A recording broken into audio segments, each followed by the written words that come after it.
Lepo pozdravljeni, gospod Rokavec, v tokratni oddaji županovega kabineta. Lep pozdrav tudi vam in spoštovanim gledalkam in gledalcem. Mogoče tokratno oddajo začniva s prihodom v samo Litijo. Ljudje se ponavadi sem pripeljemo tako po državnih cestah, kot tudi po železnici. Pa mogoče začniva kar pri železniški postaji. Kaj vse je novega tokrat?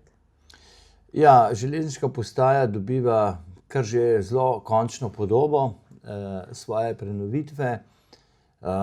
Dejansko od ureditve novih peronov, se pravi nadstreškov na peronah, ustreznih dostopov, tudi za, se pravi, invalide na vlak in seveda na posamezne dele peronov so urejeni.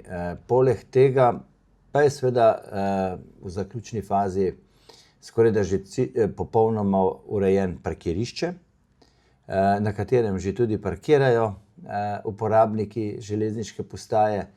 Je tudi že skorajda povsem poln, tako da so zdaj načrti za ureditev še dodatnega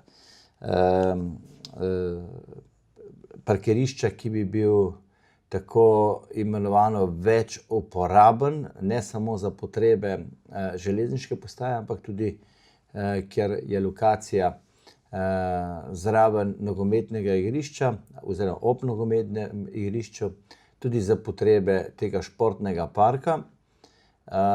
Tam se zdaj tudi pelje aktivnost tako imenovane izravnave meje, s katerim bi zagotovili, da bi lahko občina ob koncu tega parkirišča tudi zgradila oporni zid, ki bi pa zagotovil potrebno širitev nogometnega igrišča za, se pravi, tudi postavitev štiristezne 400-metrske atletske steze ob samem nogometnem igrišču.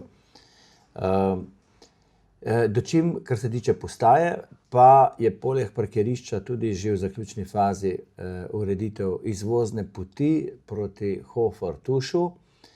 Pred samo železniško postajo z smeri centra pa se zdaj urejuje tako imenovano avtobusno postajališče oziroma obračališče, ki bo namenjeno, da bosta lahko hkrati vsaj dva avtobusa na tem postajališču, se pravi, tudi imela tako imenovani kratkotrajni postanek, oziroma se bo tukaj odvijal javni avtobusni linijski promet ali v občini ali pa tudi izven območja, se pravi občine Litija. Ob železniški postaji bo seveda tudi še kolesarnica, izposoja koles, kjer bomo prav tako v tem času, se pravi, bo poskrbela za to občina, usposobili in pa v dogovoru z, se pravi, investitorjem, pa seveda z stanovanjsko-komunalnim podjetjem kot skrbnikom, pa je obnova same lokomotive, ki, se pravi, starinske lokomotive, ki je ob železniški postaji. Naša velika želja in skrb pa je zdaj še v tem, da bi v prihodnjih dneh dosegli tudi ustrezen dogovor, da to lokomotivo tudi ustrezno zaščitimo z ustrezno urejenim nadstreškom. Imeli ste v prejšnjih dneh sestanek na Direkciji za infrastrukturo glede obnove državnih cest. Ja, imamo kar nekaj, se pravi, investicijskih projektov, ki so bolj v prostem teku, če bi temu tako rekel, od, se pravi, še neizdelanih aktivnosti za nadaljevanje projektiranja, se pravi, projekta za gradbeno dovoljenje pri obvoznici Zgornji Hotič. Tukaj vemo, da je več kot 2 leti nazaj, ker je bil že sprejet državni prostorski načrt. In dogovor na tem sestanku je bil, da se poiščejo rešitve, s katerimi bi še v letošnjem letu naročili izdelavo te projektne dokumentacije in da bi seveda v naslednjih letih se le našle rešitve in sredstva, da bi se tudi potem pristopilo k odkupu zemljišč in pa k sami izvedbi. Prav tako je zelo podobna usoda krožišča v Spodnjem Hotiču, kjer želimo skličati še en sestanek z lastniki zemljišč in pa se pravi krajani, ki so neposredno ob tem predvidenem krožišču, da bi uskladili zadnje podrobnosti z projektantom.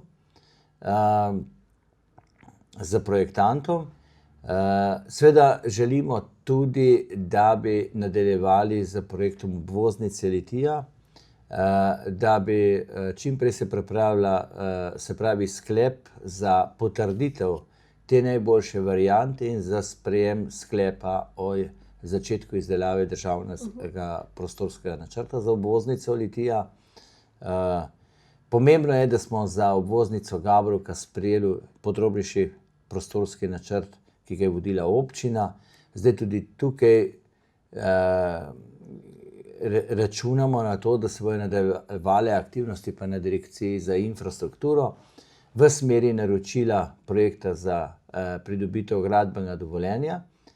Naša največja skrb na sestanku in pozornost pa je bila posvečena dotrajanosti določenih odsekov državnih cest, predvsem je tukaj v smislu glavna cesta G2-108, kjer res želimo, da bi v letošnjem letu naredili več na, se pravi, preplastitvi določenih odsekov cest.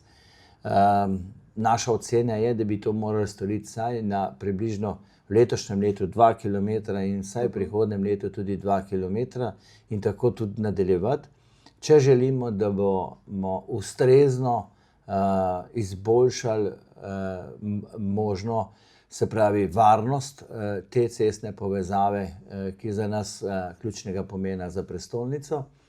Potem imamo tukaj problem Vač, kjer še niso bila najbolj nujna dela vsa dokončana v koncu lanskega leta in pričakujemo, to je pa že zdaj predvideno, da se bo že v prihodnjih tednih pričelo z celovito preplastitvijo in rekonstrukcijo ceste v naselju Tihaboj, kjer poteka regionalna cesta Gabrovka-Mirna, da hkrati za to investicijo pa želimo sočasno zgraditi tudi javno razsvetljavo v samem naselju in pa urediti tudi ustrezno avtobusno postajališče. Vrniva se še malo na Hotič in sicer na vzgojno-izobraževalni objekt. V kakšni fazi je trenutno, katere stvari se trenutno dogajajo tam?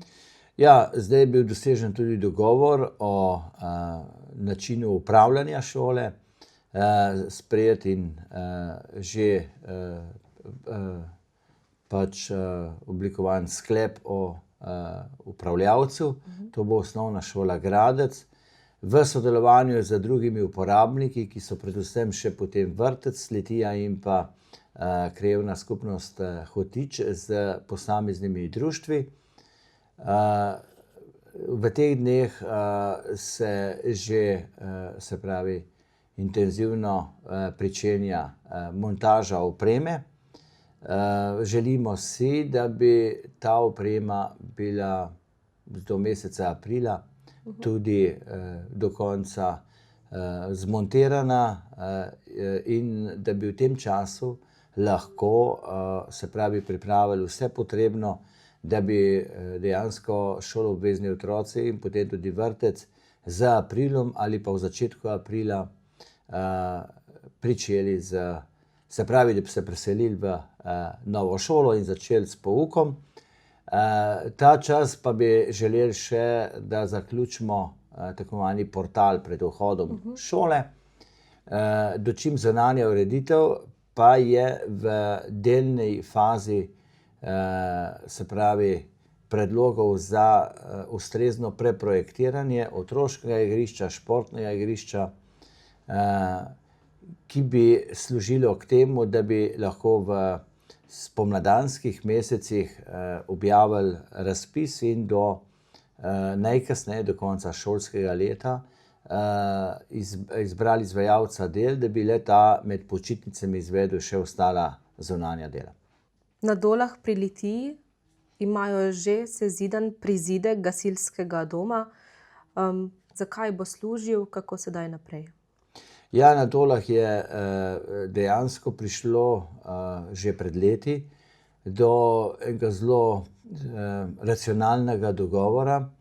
Namreč, da se ne bi gradil posebej stavba novega gasilskega doma, ampak da bi se ta gasilski dom vključil v en tak širši kompleks šolskega območja, ki bi hkrati služil tudi za potrebe tako gasilcev, šole, ki nima ustrezne telovadnice oziroma športne dvorane, in pa krajanov, ki nimajo ustreznega in najboljšega, enega večjega javnega prostora, kot je ustrezna dvorana za večje dogodke, takrat, kadar teh dogodkov ni možno opraviti na zunanjih površinah.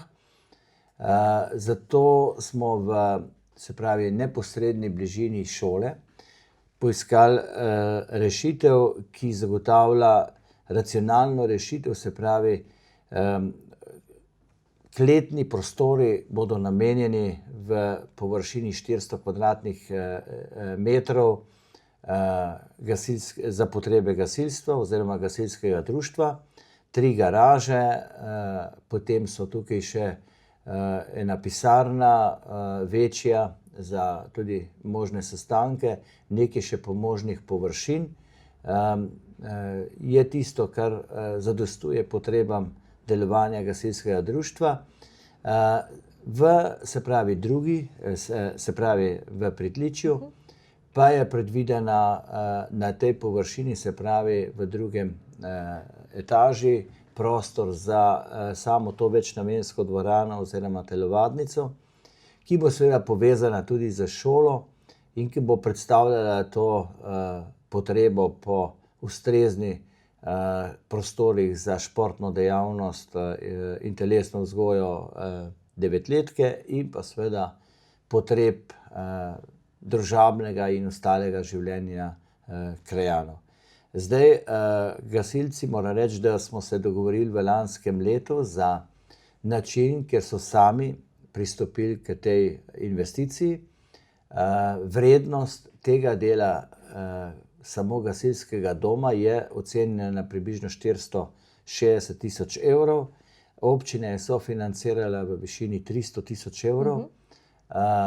Preostali del pa bodo zagotovili gasilci s svojimi viri sredstev, se pravi sredstvi, ki so jih že prevrčevali, in sredstvi, ki jih bodo še namensko nabrali v letošnjem letu.